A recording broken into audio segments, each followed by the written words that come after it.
Olá, irmãos e irmãs em Cristo. Venho aqui hoje gravar para vocês mais um vídeo do meu canal revelando as profecias da Bíblia. E no vídeo de hoje é a nova lição da Escola Sabatina.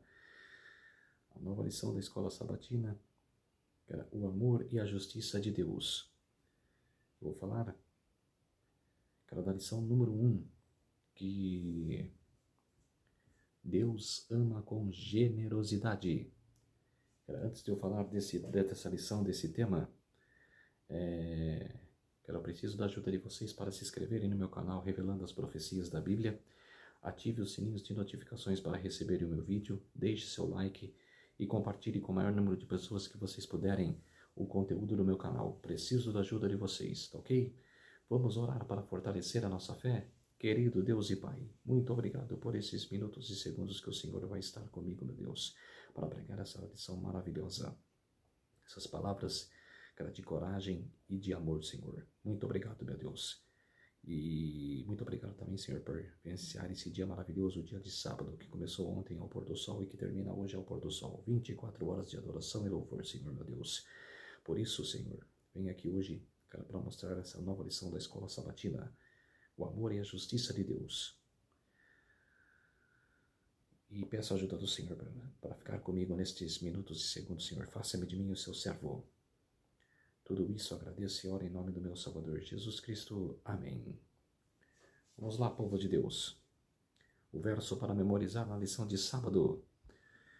Eu curarei a infidelidade deles, pois o amarei com generosidade, pois a minha ira desviou-se deles. Oséias capítulo 14, verso 4.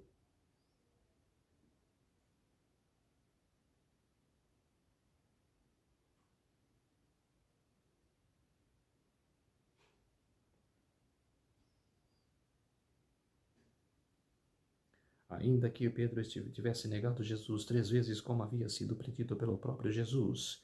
Mateus 26, 34. Essas negações não foram o fim da história. Após a ressurreição, Jesus perguntou a Pedro: Você me ama mais do que estes outros me amam?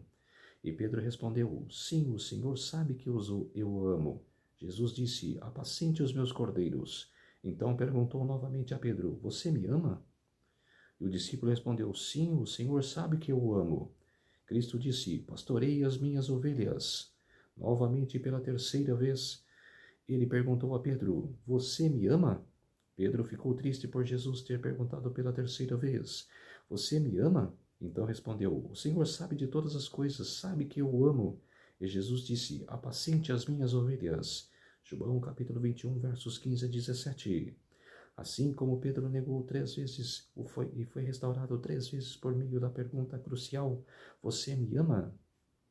Não importa quais sejam as nossas circunstâncias, o que podem ser bem diferentes das de Pedro, o princípio é o mesmo. A pergunta que Jesus fez a Pedro é de fato a questão fundamental que Deus nos apacenta aqui, aí e agora. Você me ama?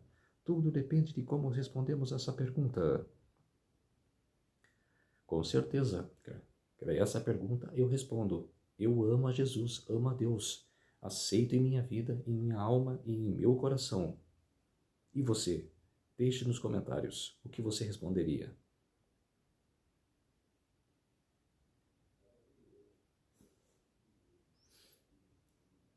A lição de domingo: superando expectativas razoáveis.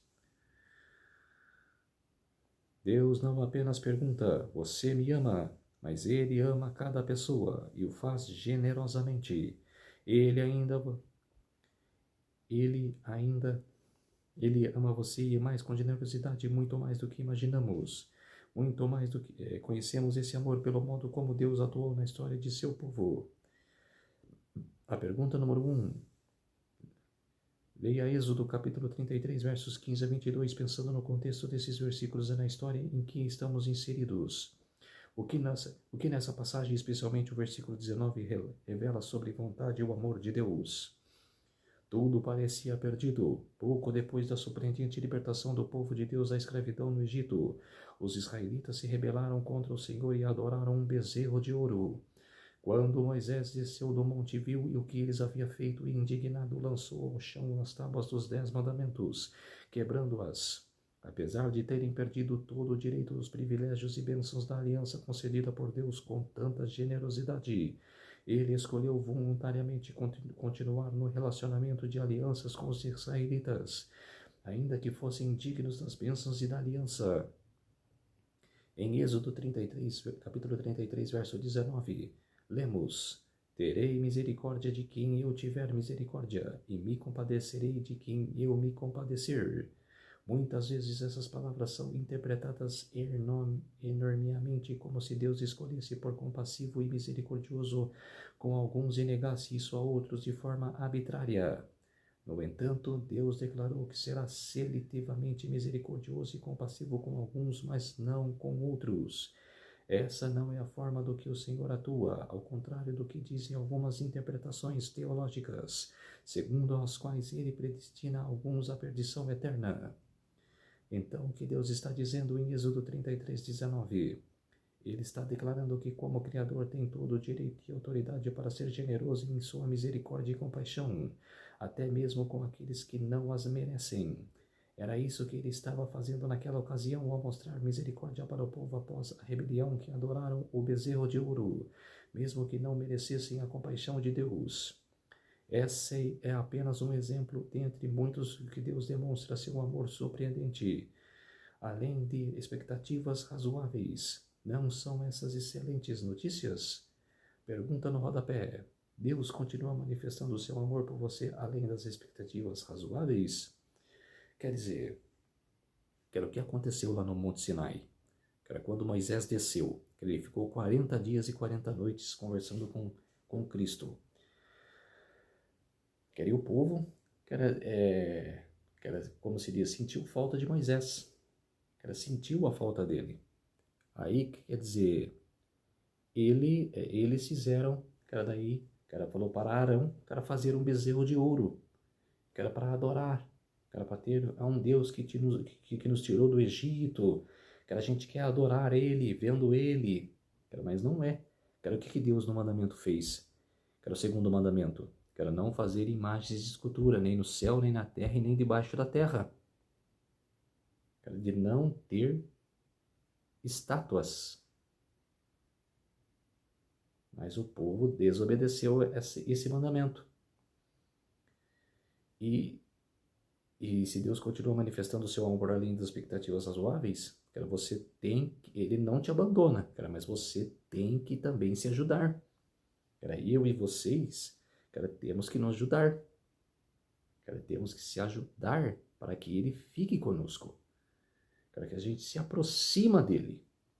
Porque, cara, ele não nos abandona, mas se a gente também não quiser, cara, fica difícil. Cara, fica difícil de nos aproximar-se dele.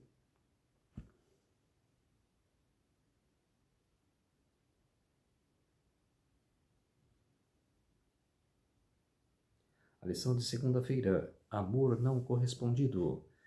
Um dos exemplos mais marcantes do amor de Deus pela humanidade decaída e é encontrada na história de Oséias. Oséias capítulo 1, verso 2. Oséias e sua esposa infiel deviam servir como exemplos vivos do amor de Deus por seu povo. Apesar da infidelidade e da prostituição espiritual de Israel, essa é a história do amor generoso de Deus, concedido a quem não o merece. Apesar da fidelidade de Deus, o povo se rebelou contra ele repetidas vezes. Por isso as Escrituras descrevem repetidamente o Senhor como um parceiro cheio de amor, não correspondido e traído pelo cônjuge. Ele sempre amou o seu povo de maneira perfeita e fiel, mas muitas vezes os desprezaram, escolheram adorar outros deuses. Isso o entristecia, parecendo romper o relacionamento de forma quase irreparável. Pergunta número 2. O que Oséias capítulo 14, versos 1 a 4 revela sobre o amor de Deus por seu povo? Após repetidos atos de rebeldia do povo, Deus declarou: Eu curarei a infidelidade deles e os amarei com generosidade. Oséias capítulo 14, verso 4. A expressão com generosidade ou de boa vontade é uma tradução da palavra hebraica nebati, que indica aquilo que é oferecido voluntariamente. Essa é a mesma palavra usada para descrever as ofertas voluntárias apresentadas nos rituais do santuário. Em Oséias e em outras narrativas bíblicas, Deus demonstra comprometimento e compaixão para com seu povo. Embora os israelitas repetidamente tenham se voltado para outros amantes espirituais, aparentemente rompendo o relacionamento da aliança de maneira irreparável, Deus, por sua própria vontade, continuou a conceder-lhes seu amor. O povo não merecia o amor de Deus. Eles o rejeitaram, perdendo o direito legítimo a esse amor. Assim, o Senhor continuou a amá-los voluntariamente, sem qualquer compulsão moral ou alguma influência externa. Em Oséias 14 e em outras passagens, as Escrituras revelam o amor generoso de Deus.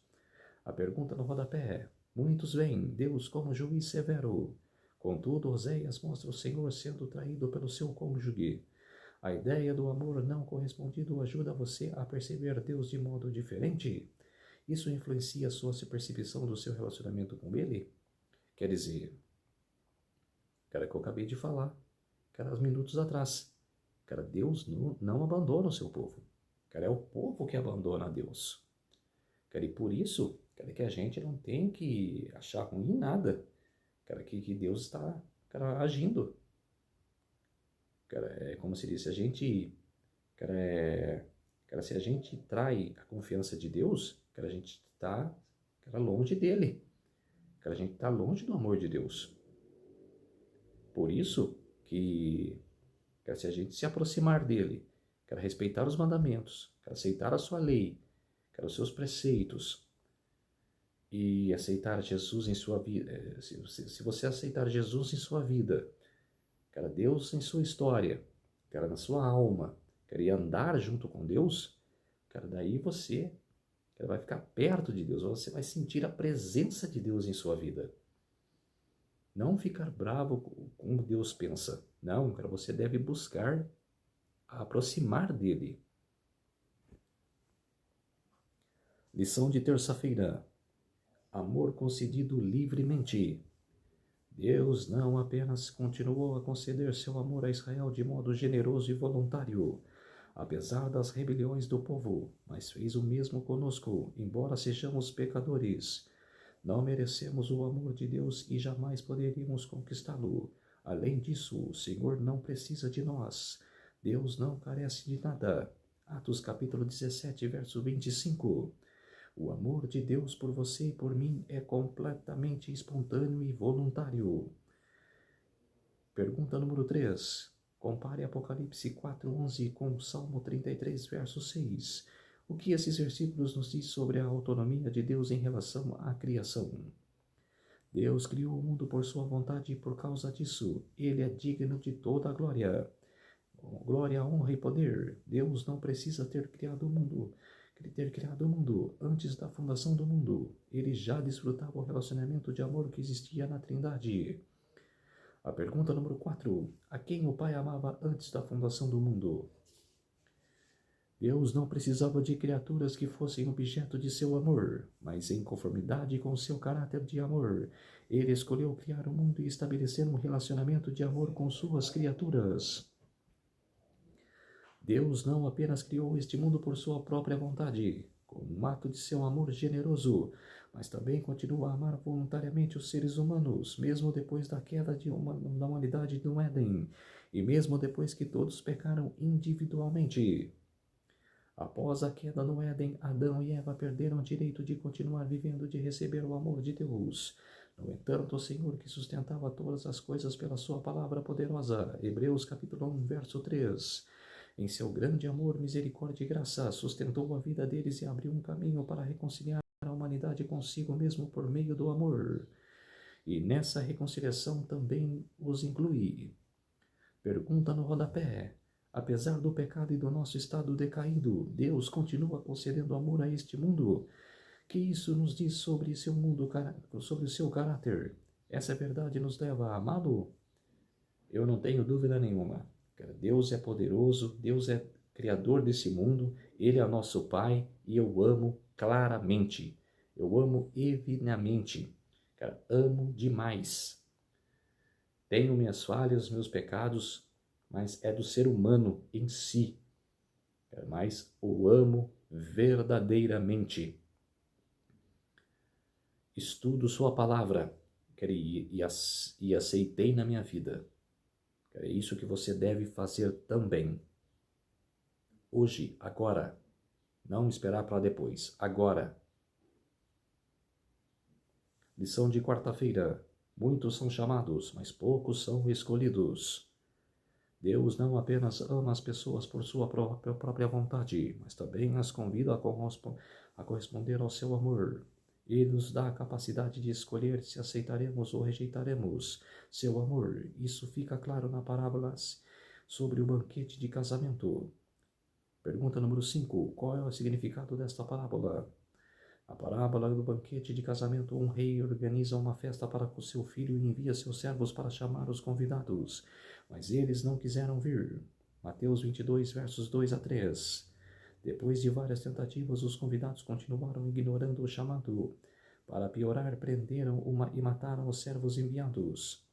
Depois de ter punido os que mataram um de seus servos, o rei disse a outros servos: a festa está pronta, mas os convidados não eram dignos. Vão, pois, para as encruzilhadas dos caminhos e convidem para o banquete todos que vocês encontrarem. Mateus 22, versos 8 a 9. Então, temos o episódio de um homem que se recusou a usar a roupa apropriada para o casamento e foi colocado para fora. Isso indica a necessidade de receber as vestes nupciais oferecidas pelo rei para participar do banquete. Jesus encerrou a parábola com uma frase enigmática, mais alarmante, mais altamente significativa. Muitos são chamados, mas poucos são escolhidos. Mateus 22, 14. O que essa frase significa? Os que são finalmente escolhidos, os eleitos, são os que aceitaram o convite para o casamento. Na parábola, o termo traduzido como chamar e convidar é a palavra grega kaleo, chamar e convidar. E o que determina quem é finalmente eleito, electus, é se ele aceitou livremente o convite. É o que devemos fazer. Quer aceitar o convite. Quer o convite que é? Quer de aceitar a lei de Deus e ser salvo pela graça. Andar junto com Deus e ser salvo pela graça. Deus chama ou convida para todos para a festa de casamento. No entanto, cada um de nós pode recusar seu amor. A liberdade é essencial para o amor. Deus nunca irá impor seu amor. Infelizmente, podemos rejeitar o relacionamento de amor com Ele. Os escolhidos são os que aceitam o convite, mas para os que amam a Deus, Ele preparou coisas mais maravilhosas do que imaginamos. Tudo se resume à questão do amor e da liberdade inerente ao amor. Não tem aquela expressão na Bíblia, que ninguém viu ou ouviu coisas que Deus tem nos preparado? Quer dizer, imagine a nova Jerusalém, que é a casa de Deus. Que coisa maravilhosa tem lá, que Jesus preparou para todos nós, os escolhidos. Pergunta no rodapé: você aceitou o convite de casamento e está usando as vestes nupciais? Você aceitou, povo de Deus? Vocês aceitaram a graça de Deus? A lei de Deus? O chamado de Deus? Eu aceitei. Ainda você tem que aceitar todos os dias. Você tem que renovar o seu convite. E eu renovo. E você? Renova? Lição de quinta-feira. Crucificado por nós. Deus convida todos para o relacionamento com Ele. Ele é apenas os que aceitam livremente o convite. Desfrutam os resultados eternos. Como vemos na parábola do banquete de casamento. Muitos a quem o rei chamou não quiseram vir. Mateus 22, 3. Então, pouco antes da crucificação, Cristo lamentou. Mateus 23, 37, declarando que queria reunir seus filhos, mas eles não quiseram.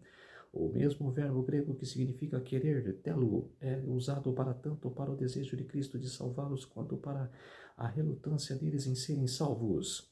O mesmo termo está presente em Mateus 22, 3. Porém, Cristo foi à cruz por eles e por nós. Que amor incrível! Embora a pena para o pecado seja a morte, Jesus pagou o preço e abriu um caminho para restaurar o relacionamento entre o céu e a terra. Enquanto isso, Ele continua a nos amar, mesmo que não tenha a obrigação de fazê-lo, além de seu compromisso voluntário. Pergunta número 6. Compare João 10, 17 e 18 com Gálatas 2, 20. Qual é a mensagem que nesses textos nos transmitem? Na manifestação suprema do amor de Deus à cruz, vemos que Cristo se entregou por nós de livre vontade. Ele deu a sua vida espontaneamente. João 10:18. Ninguém a tirou dele. Cristo ofereceu voluntariamente, seguindo o plano da redenção estabelecido no céu antes mesmo da criação do mundo. O plano de nossa redenção não foi um pensamento posterior formulado depois da queda de Adão. Ele foi a revelação do ministério guardado em silêncio nos tempos eternos. Romanos 16:25. Foi um desdobramento dos princípios que desde os séculos da eternidade tem sido o fundamento do trono de Deus. Desde o início, Deus e Cristo sabiam da apostasia de Satanás e da queda do ser humano mediante o poder enganador do apóstata. Deus não determinou a existência do pecado, mas previu-a, tomou providências para enfrentar a terrível situação. Seu amor pelo mundo era tão grande que decidiu entregar seu Filho unigênito para que todo que nele crê não pereça, mas tenha vida eterna. João 3,16. Isso foi escrito por Ellen G. White, o desejado de todas as nações, página 11. Lição de sexta-feira, estudo adicional. A escuridão do falso conceito acerca de Deus é o que está envolvendo o mundo. Os homens estão perdendo o conhecimento de seu caráter. Este tem sido mal compreendido e mal interpretado. Neste tempo deve ser proclamada uma mensagem de Deus, uma mensagem de influência, iluminadora e capacidade salvadora. O caráter de Deus deve se tornar notório, deve ser difundida nas trevas do mundo à luz de sua glória, à luz de sua benignidade, misericórdia e verdade. Essa é a obra esboçada pelo profeta Isaías nas palavras: Ó Jerusalém, você nunca anuncia boas novas. Levante a sua voz fortemente, levante-a, não tenha medo. Diga às cidades de Judá: eis aqui está seu Deus. Eis que o Senhor Deus virá com poder e o seu braço dominará. Eis que sou o seu galardão, eis que o seu galardão está com ele. Isaías capítulo 40, versos 9 a 10. Os que guardam a vinda do esposo devem dizer ao povo: eis aí está o seu Deus. Os últimos raios de luz misericordiosa, a última mensagem de graça a ser dada ao mundo. É uma revelação do divino caráter de amor. Os filhos de Deus devem manifestar sua glória. Revelarão em sua vida o caráter que a graça de Deus tem feito por eles. Parábolas de Jesus, página 245. Então, povo de Deus, essa foi a primeira lição. Deus ama com generosidade. A nova lição da Escola Sabatina, o amor e a justiça de Deus. Essa nova lição que vai de janeiro até março. Janeiro, fevereiro e março. Então, povo de Deus, vamos orar para fortalecer a nossa fé? Querido Deus e Pai, muito obrigado por esses minutos e segundos que o Senhor esteve comigo para apresentar essa lição maravilhosa da Escola Sabatina. Essa lição que o Senhor nos ensina a como amá-lo. Por isso, meu Deus, muito obrigado por esses minutos e segundos que o Senhor esteve comigo. Fez-me de mim o seu servo. Muito obrigado, meu Deus. Tudo isso agradeço e oro em nome do meu Salvador Jesus Cristo. Amém. Então, povo de Deus, eu peço a ajuda de vocês para se inscreverem no meu canal Revelando as Profecias da Bíblia. Deixe seu like, ative os sininhos de notificações para receberem o meu vídeo e compartilhe com o maior número de pessoas o conteúdo do meu canal, a página do meu canal. Preciso da ajuda de vocês, tá ok? Um feliz sábado a todos e até o próximo vídeo. Tchau!